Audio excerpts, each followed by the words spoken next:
Okay, thank you so much for your time. And I feel completely honored to be supporting your work in Australia. And I wanted you to come on and have a chat with me so that I can share, or you can share particularly, the uniqueness, the depth, and the breadth of what you bring. And I've had the privilege already of learning from you. I know I'm biased, but I honestly feel that what you offer is really special, and I can't think of anyone more qualified in this body mind somatic approach that the world needs. We know that birth trauma is rife, and I know we're on this joint mission to mitigate the the um, the impact of birth trauma around the world, or reduce the possibility of families experiencing it in the first place. So, welcome to this hopefully shortish interview. um, and I wanted to also say, I'm always moved when I listen to you by your grace and humility and the generosity with which you teach. So, firstly, I just want to tap into what your main influences are in both your teaching and your work with clients. Yeah. Well, first of all, thank you for inviting me to talk with you today, Nisha. And I am also honored to talk with you. I watch how hard you work and how committed you are to helping families with birth trauma and to help your community there in Australia. So I have really enjoyed Australia. I went there just to spend time with one of my graduates there and to teach, and that's where I met you. And I offered there my foundations course, which I'll be coming again to be with you in Melbourne, coming up in February, and again in Queensland in May, before we start a full training starting next fall there in Sydney.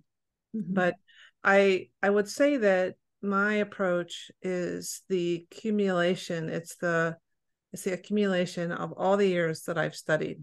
And it's a study that started long ago, working with pregnancy and birth and in international work. I used to live in Africa, which is where I got my start. But it really blossomed when I became a somatic therapist, which was started in 1995.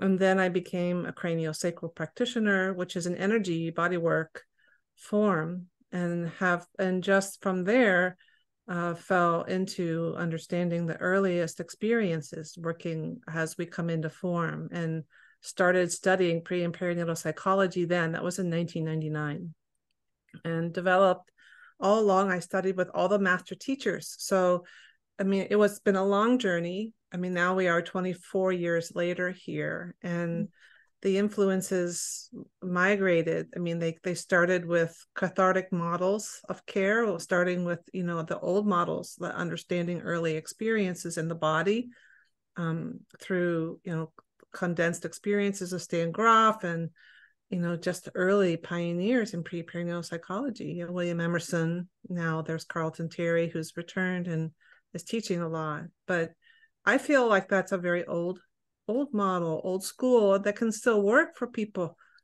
But then I really studied the biodynamic craniosacral therapy, polarity, and then came under the influences of Ray Castellino and Anna and John Chitty. I would say that Anna and John Chitty, their work with practitioner skills and understanding that the body is consciousness, and work of Randolph Stone, and then Ray Castellino's models of understanding how we have we come into form and have layers of experience, and in each of those layers we can have these experiences that can be overwhelming, shock or developmental trauma, or we inherit that from our families. And so I feel like over a long period of time, that included somatic experiencing and understanding the polyvagal theory, understanding trauma, deeply understanding the autonomic nervous system, have that be my language here. But I attribute a lot of what I do to Anna Chitty's work looking at how we are consciousness and how we have a blueprint inside of health inside of us always. Yeah. Yeah. And that we can fall into these early experiences but in our implicit somatic experience, and that they can be driving us or unconsciously framing how we see the world. And so I decided to really focus on preventing and treating birth trauma, helping practitioners understand that from the birthing parent's perspective, but also the baby's perspective. So I weave in all that I know about working pre-perinatal from the baby's perspective, which is what I passionately studied for 24 years with all the major teachers. So I attribute a lot to them as I go along. I mention where I get all of my ideas and tools, and have woven them together in a training that lasts 6 modules. But they're not long modules, but it's a chance for people to really get a holistic 3, sometimes 4-dimensional look at human development, starting preconception. And we really want to empower people who work with birthing families and postpartum families. So there's a lot of practitioners that fall into those buckets. Yeah. Thank you, Kate. And I think, I wanted you to spell that out because this is a unique opportunity that you'll be in Australia, and, online learning is one thing, but to be in your presence in the room and doing processes with you, it is quite a special thing. So I'm hoping we can get the people who are perhaps even looking for a bit of a career change or adding more tools so that they can be on this mission of birth trauma prevention and resolution also, because you're giving people the skills to support, particularly in this perinatal realm, to help families. And I wondered too if you can spell out a little bit about why this whole family approach is really vital, because when we talk about birth trauma resolution, the focus is often on the mother or perhaps the other parent, but it makes a complete sense to me why you would, but perhaps you could spell out for the audience why it's important to consider the whole picture, the whole family. Yeah. Well, I teach from my love of the work of working with babies. And so that's been how I've come to this. Like when we originally taught pre-perinatal psychology, and now I refer to it as somatic psychology because that's how Ray referred to it, Ray Castellino. We learned on adults. And so I was constantly, in trainings, learning about the earliest trauma layers for the adult. And I mean, over years and years of practice, you're like, well, God, can't we prevent this? What can I do here? So that is, why the whole family approach. You want to understand the baby's experience, and it's teachable, it's doable, it's completely inspiring. It's not just about all the horrors of it, which I think I would say pre-perinatal psychology is really good at underscoring how difficult it can be. It's also really empowering and uplifting, and babies are the best of us, to quote John Chitty. And so I do want to bring that. It's completely inspiring. And in my training, you encounter your early experience. So you can sit in the chair with the family, holding the whole, holding all of it. So yeah, we understand that birthing parents often feel aggressed against, they feel disempowered, they feel traumatized, not just by the interventions, but the surround, what happens around them, the hospital policies, the way that certain practitioners behave and treat them. They feel disempowered, and they feel it's a barbaric is one of the words I remember from reading all the studies. They don't feel listened to, they don't feel heard, but neither does the baby. And I often find that when parents come and bring me the baby and I begin to listen to the baby and the baby tells me the story, that things just really change rapidly in the family. And so I teach the holistic family approach because of it's how inspiring it is. You can feel your own inner embryo, your own inner baby, your own sovereignty, your own spiritual essence, which is really what I want people to understand. And it's right here at this threshold moment at birth, as we come into form, as we support these pregnant, this pregnant families as they go toward birth. And then afterwards we catch them and we remind them of the sacred journey of making a human being and being here now. At this threshold moment, everybody remembers. And of course, they can remember the horror of it or the terror of it. But you're there as practitioner to remind them of the blueprint of it, the love and the connection, the possibility, and the joy of human life here on planet Earth. There's no more vital place in our human development that is going to happen than here, at birth, at pregnancy, at conception, here in this pre and perinatal time.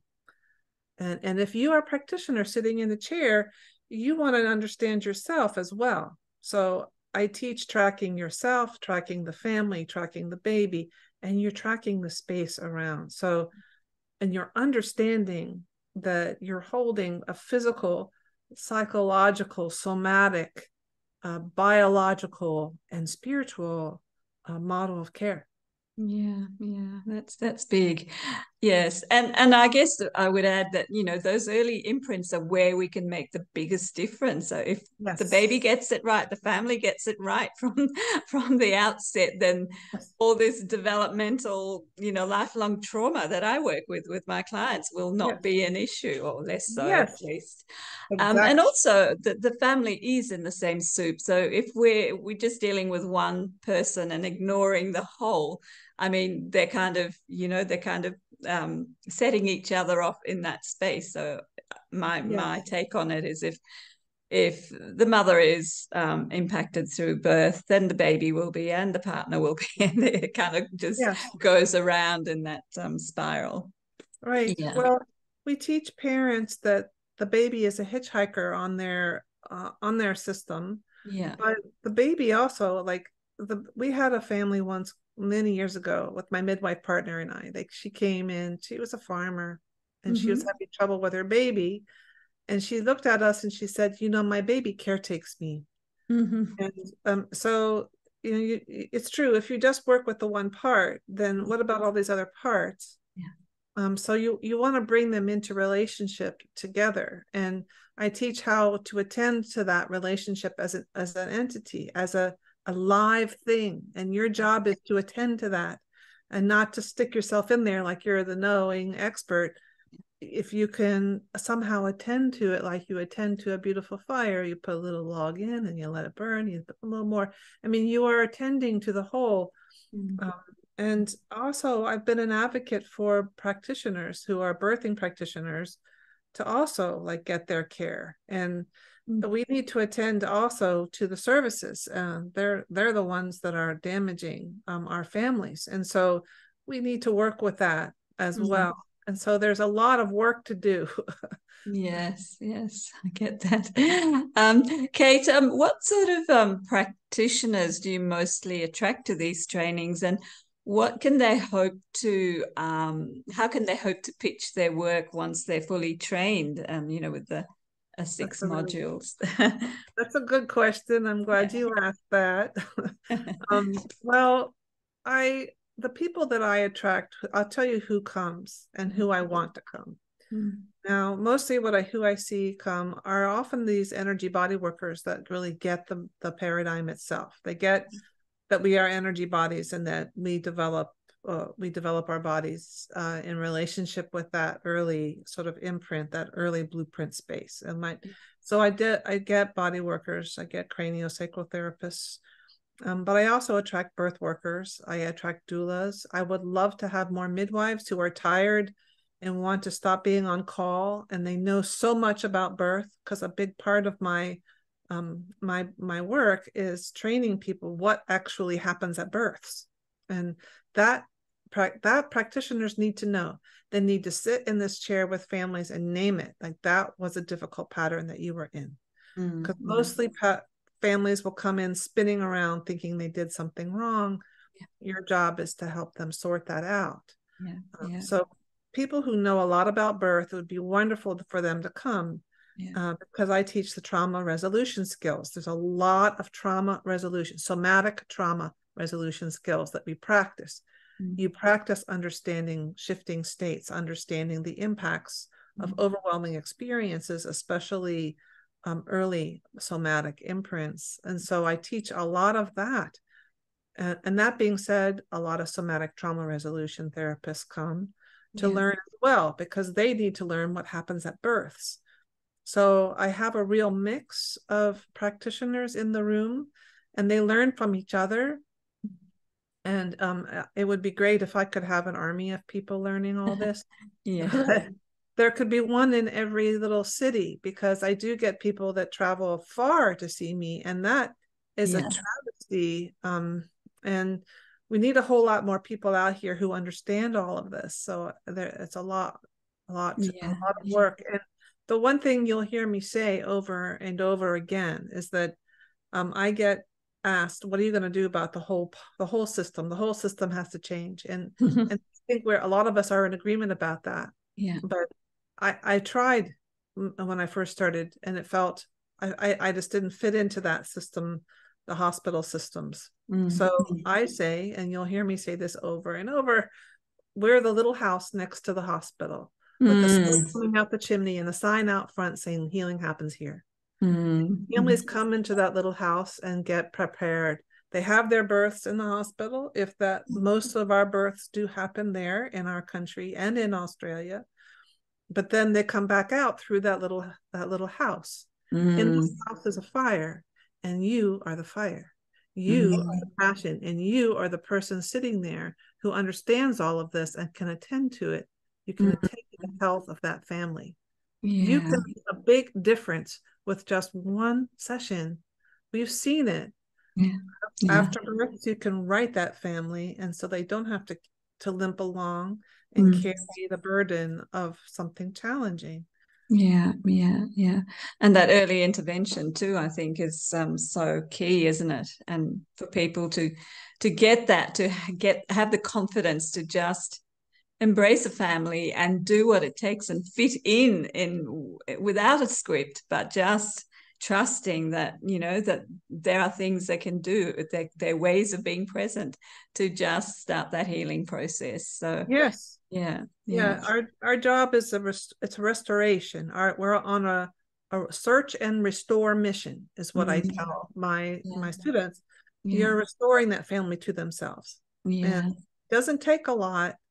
If you know how to do it, it really doesn't. But you have to learn the way, and so that is why we have the training. And it is an investment. It's an investment of time and money and learning, and so it's not a technique so much as it is really taking all the parts and pulling them together in a beautiful arrangement that you can now then pull from when families come. And we know that the two main correlates of birth trauma are perception of care by the family, but also level of obstetric intervention. But what you point out, and I really take this on board, is that's not the whole story. Birth without external intervention can still present with tricky situations for the baby or the parents, such as those double bind situations. Can you say just a little bit more about that, Kate, because that might give people a bit of an insight into the depth of what you bring? Mostly what I find families are doing is they're blaming themselves for these bad experiences. And they come in and they say, I did this, I'm bad, I did something bad, I'm wrong, or I did something wrong. And our job is to get in there and to be able to acknowledge, like, this was a really difficult situation. Often when you get into a hospital system, you get put on the clock, you have people coming in and telling you about how things need to go. And there isn't, like, we know with midwifery quality of care, that they are able to have a much less intervention during childbirth. And so, yes, I think that there's a lot of birth patterns that happen without interventions that are overwhelming for families. And with what you do as practitioner is you're able to name that.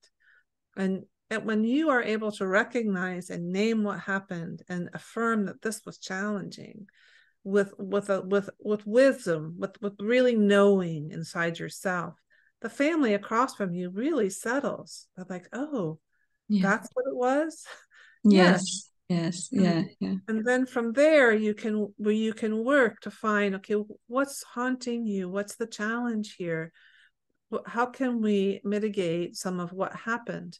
And then the work is changing what happens on the inside, a perceived fixed idea that I'm wrong or bad, or I didn't know, or there's something I did. Yeah. And so that's what I find often when I'm working with families. Yeah.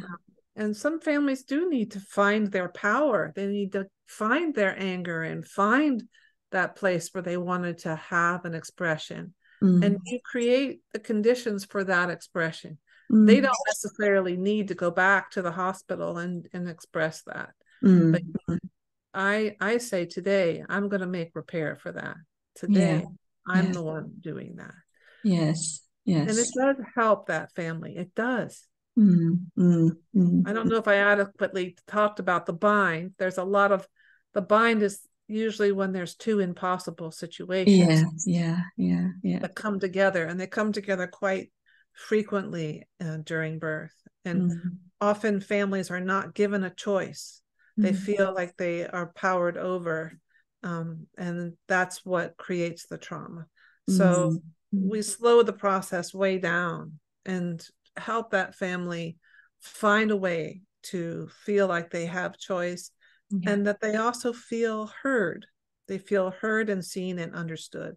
And what you just described is very much the somatic experiencing approach, where there's some level of completion on that nervous system primal level, which didn't actually get to happen in real life, but the system, the body, the being then can kind of settle down, feeling like there's some level of expression and completion, closure around those events. Yes. I bring the somatic experiencing approach, allowing for the completion of an incomplete sequence, usually a defensive gesture. But there's more too. There's feeling really held, how to create a holding environment, a gracious space is what we call it. And also, like, there's some great things I've learned in the near-death studies, working with Peter Levine, and a lot of that applies to birth. Many families, babies and parents, feel near death there, even if it's just a brief flash, but feeling their aliveness, helping them feel their aliveness. If they've come to you wounded from birth, it's particularly damaging. And so helping them feel their aliveness here, and that they can put down the burden of the trauma and feel the joy and the delight and the incredible feeling of being bonding with your baby. Well, I think all of that gives a listener quite an insight into the point of difference of what you bring.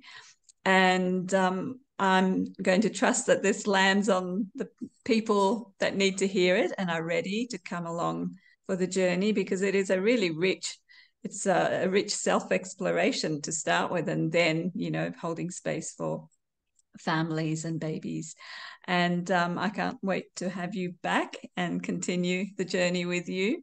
So we'll do our best to